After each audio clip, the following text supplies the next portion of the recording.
Est-ce que t'en as ras-le-bol de pas terminer les trucs que tu commences?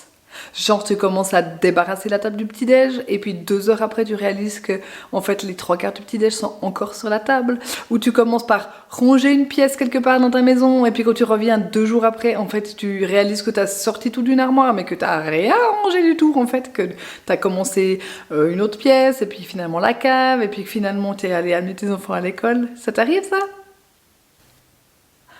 En fait, ton cerveau, il est câblé pour faire plusieurs choses à la fois. Je t'explique ce que je veux dire par là. Quand tu es chasseur-cueilleur il y a des millions d'années et que tu es en train de cueillir des petits fruits, c'est sûr qu'il y a une partie de ton cerveau qui est quand même en attention sur le danger autour de toi. Donc tu fais une chose et puis tu as quand même ton cerveau qui part sur une autre chose. Et pourtant, ton cerveau, il a une capacité de mettre de l'attention sur une seule chose consciemment. On ne peut pas penser à 2 choses en même temps. C'est impossible. On pense à une, puis après on pense à l'autre, puis après on pense à une, puis après on pense à l'autre. Les personnes qui disent qu'ils arrivent à faire 2 choses en même temps, il y a un méga mythe là autour de dire les femmes elles peuvent faire 2 choses en même temps. Pas du tout. On peut pas faire 2 choses en même temps. On peut en faire une, puis après l'autre, puis après une, puis après l'autre, puis après une, puis après l'autre. Ça veut dire qu'on n'est jamais en train de les faire en même temps. C'est comme, par exemple, si tu es en voiture. Pourquoi est-ce qu'en voiture c'est interdit de téléphoner? Tu peux te dire, oh mais ça va, je suis en train de regarder la route et là j'emploie mon canal auditif, il n'y a aucun problème.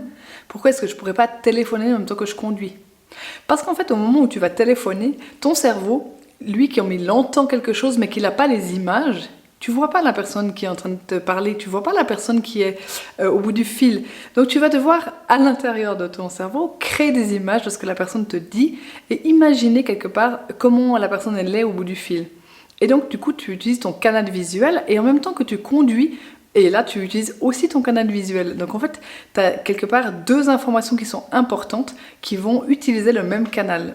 Et donc du coup, forcément que ta capacité à téléphoner elle va diminuer et ta capacité à conduire également. Et c'est pour ça, simplement, que tu n'as pas le droit de conduire et de téléphoner en même temps. Du coup, tu vas me dire, mais alors, je fais quoi moi? Moi, je commence tout plein de trucs et je les finis jamais. Eh bien en fait, la solution à ça, c'est aller dans le one thing. Ça veut dire commencer une chose et une chose à la fois et mettre l'essentiel là-dedans. Et ça peut être dans ta journée. Au lieu de dire, je fais ma to-do list, je fais 250 milliards de choses dans ma to-do list, eh bien tu vas te dire, eh bien tiens, et s'il n'y avait qu'une seule chose à faire aujourd'hui, une seule chose qui est essentielle, ben ça serait quoi? Et te planifier une chose essentielle. Après, si tu attends d'en faire une deuxième, tant mieux. Mais tu mets ton attention et ton énergie sur il y a une chose qui est essentielle. Par exemple, il y a une année de ça, moi, j'ai décidé que ma chose essentielle, c'était de reprendre de l'énergie. J'ai fini fin 2022 avec de la fatigue, énormément de fatigue. Et je me levais le matin, j'avais même plus envie de passer ma journée, j'avais juste déjà rien qu'envie de me recoucher.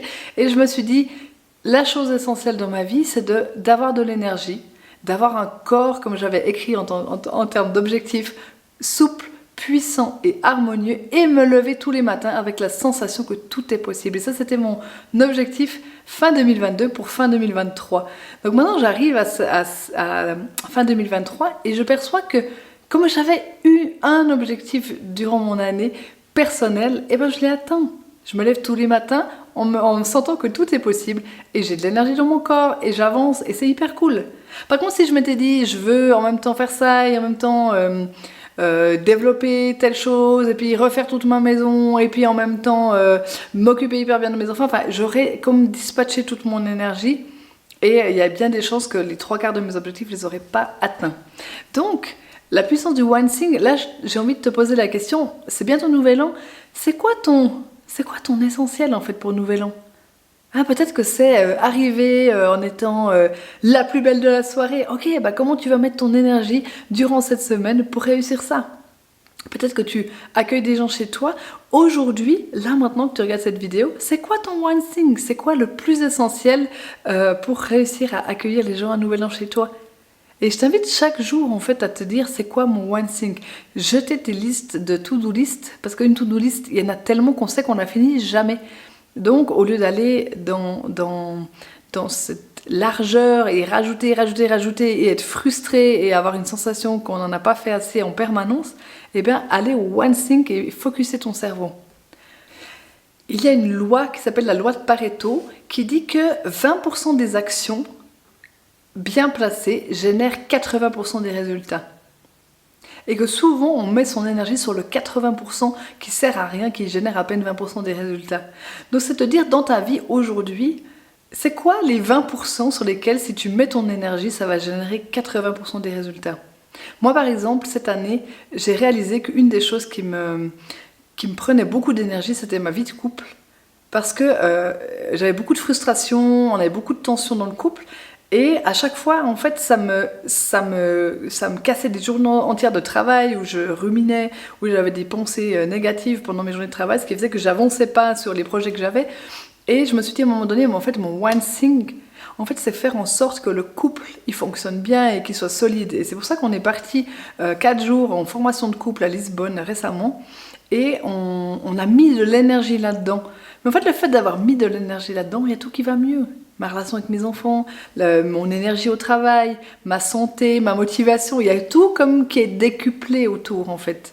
Donc si tu trouves ton one thing que tu dis, mais en fait je sais, et là il faut aller écouter ton cœur, tu vas le sentir tout de suite, te dire, mais en fait c'est quoi à l'intérieur où je sens que je dois vraiment, vraiment améliorer ça. Et si tu veux aller plus loin en fait dans cette capacité à aller à l'essentiel, moi je t'invite à nous rejoindre à la journée du 13 janvier, Rêve en action, parce que c'est vraiment une journée pour te dire c'est quoi mon one thing, mais au niveau annuel.